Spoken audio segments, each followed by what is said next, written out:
निशी डाक, जिसका मतलब होता है निशी यानी कि रात, और डाक का मतलब होता है पुकारना, अर्थात किसी को रात को पुकारा जाना। इसी को ही निशी डाक कहा जाता है। इसका प्रयोग ऐसे व्यक्ति की जान बचाने के लिए किया जाता है जो गंभीर रूप से बीमार हो और उसकी मौत होने वाली हो। ये काला जादू दूसरों की जान लेकर उनकी आत्मा को उस व्यक्ति के शरीर में डाली जाती है, जिसे बचाने के लिए इस निशी डाक काले जादू का प्रयोग किया गया है। एपिसोड की शुरुआत होती है और हम एक आवाज सुनते हैं जो आवाज लगा रहा था, छोटे छोटे बाहर आओ। और उसकी आवाज सुनकर एक छोटा लड़का घर से बाहर आ जाता है। उसे लगता है कि शायद ये उसके पिताजी हैं और वो कहता है कि पिताजी आप बाहर क्यों खड़े हैं, अंदर आओ ना।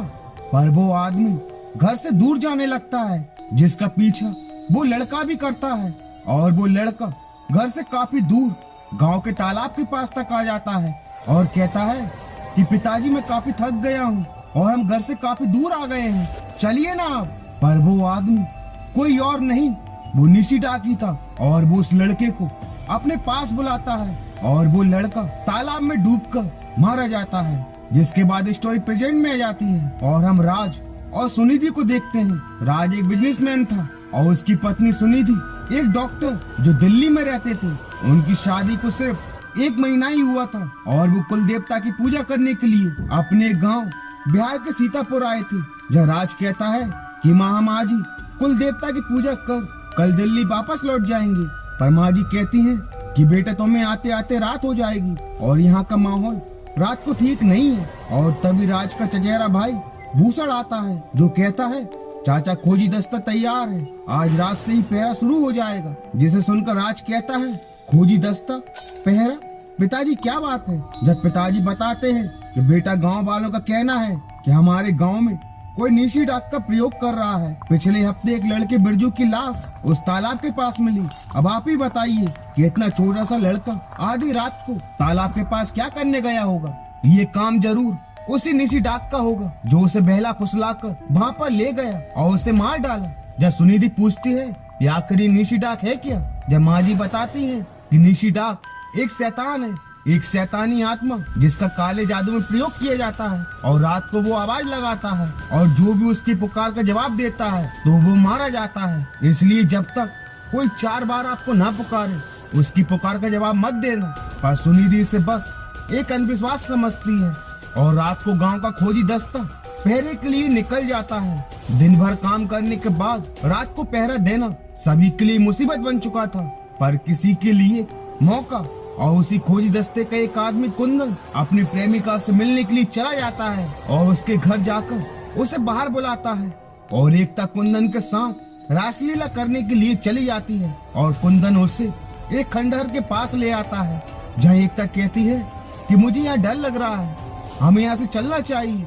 पर कुंदन कहता है कि मैं हूँ ना तुम्हारे साथ, डरने की कोई बात नहीं और वैसे भी हमें यहाँ कोई नहीं ढूंढ पाएगा। जहाँ एकता को उस घर में काफी बुरा एहसास हो रहा था, उसे अजीब अजीब सी आवाजें आ रही थी और तभी कुंदन जो भाई निशी डाक था वो एकता को छत गिराकर जान से मार देता है। वहीं अगली सुबह जब राज और सुनिधि टहल रहे थे तो राज कहता है एकता उस खंडर में क्या करने गई होगी।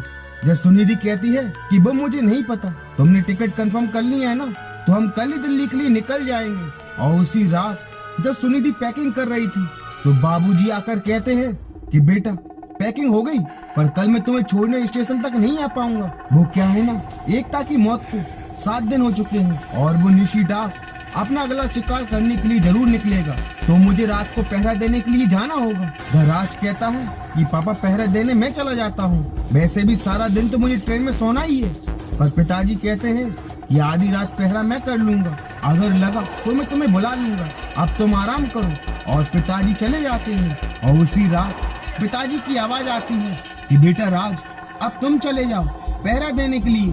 जब सुनिधि मजाक में कहती है कि ध्यान से कहीं निशी डाक ना हो। जब राज कहता है कि तुम भी ना, रात को भी मजाक सूझ रहा है और राज घर से निकल जाता है। और अगली सुबह राज और सुनिधि स्टेशन के लिए निकल जाते हैं, पर राज काफी स्पीड में आगे निकल जाता है। जो सुनिधि कहती भी है कि धीरे चलो, हम टाइम पर स्टेशन पहुंच जाएंगे, पर राज नहीं सुनता।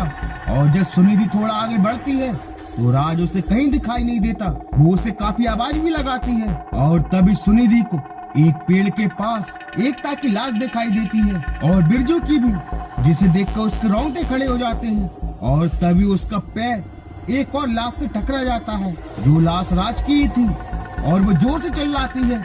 दरअसल वो ये सपना देख रही थी और राज कमरे में नहीं था।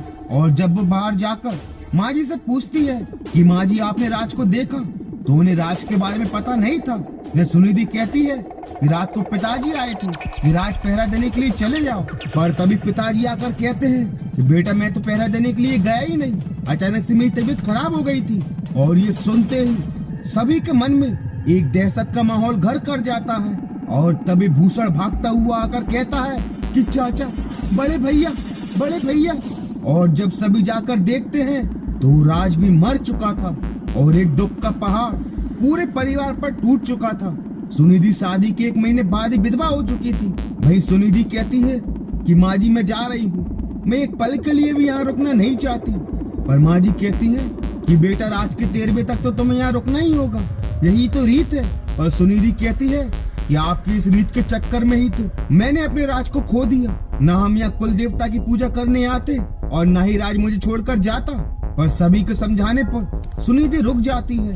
और उसी रात सुनिधि लक्ष्मी चाची से पूछती है कि चाची अभी तक वो काला जादू करने वाला पकड़ा क्यों नहीं गया। या चाची कहती है कि बेटा वो बड़ा ही शातिर है, सारा काम चुपके कर रहा है। पर वो जो कोई भी है, उसके घर में जरूर कोई इंसान ऐसा है जिसकी मृत्यु को टालने के लिए वह 7वें दिन निशिदा की मदद से बलि दे रहा है। मुझे तो लगता है वो जरूर किसी दूसरे गांव का व्यक्ति होगा, वरना अभी तक वो पकड़ा जाता। और उसी रात जब सुनिधि लेटी हुई थी कि तभी उसे बाहर किसी के चलने की आवाज आती है। और जब वो देखती है तो बाहर चित्रा मौसी जंगल की ओर बढ़ी जा रही थी। और सुनिधि भी उन्हें रोकने के लिए घर से निकल जाती है और वो भी जंगल में काफी अंदर तक पहुंच जाती है, पर मौसी उसे कहीं दिखाई नहीं देती।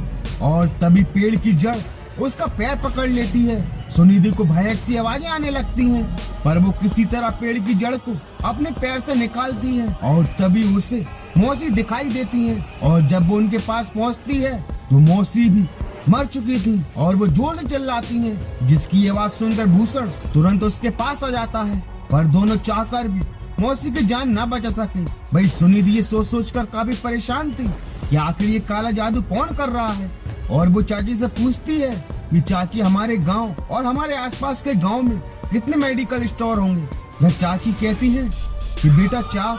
यह सुनिधि कहती है कि अब हमें यहीं से पता चल सकता है कि कौन इन मेडिकल स्टोर से गंभीर रोग की दवाएं खरीद रहा है, क्योंकि निशिदा का प्रयोग किसी मरते हुए व्यक्ति की जान बचाने के लिए किया जाता है। तो जो भी इसका प्रयोग कर रहा है उसके घर में जरूर कोई गंभीर बीमारी से पीड़ित होगा, वो जरूर इन मेडिकल से दवाइयाँ खरीदता होगा। चाची आप जाकर पता करिए ना कि कौन गंभीर रोग की दवाई खरीद रहा है। वही माँ जी सुनिधि से कहती है कि बेटी राज की 13वीं हो चुकी है, अब तुम चाहो तो दिल्ली जा सकती हो। पर सुनिधि जाने से मना कर देती है। और तभी उनकी एक रिश्तेदार चंद्र भाभी आ जाती हैं, जिन्हें राज की मौत की खबर मिली थी और उन्हें भी राज की मौत का काफी दुख था। वही चाची सुनिधि को बताती है कि उन्होंने 3 मेडिकल स्टोर से पता किया, पर किसी ने भी गंभीर रोग की दवा नहीं खरीदी। वही गांव वाले पहरा दे रहे थे, पर अब खतरा घर के बाहर नहीं घर के अंदर घुस चुका था।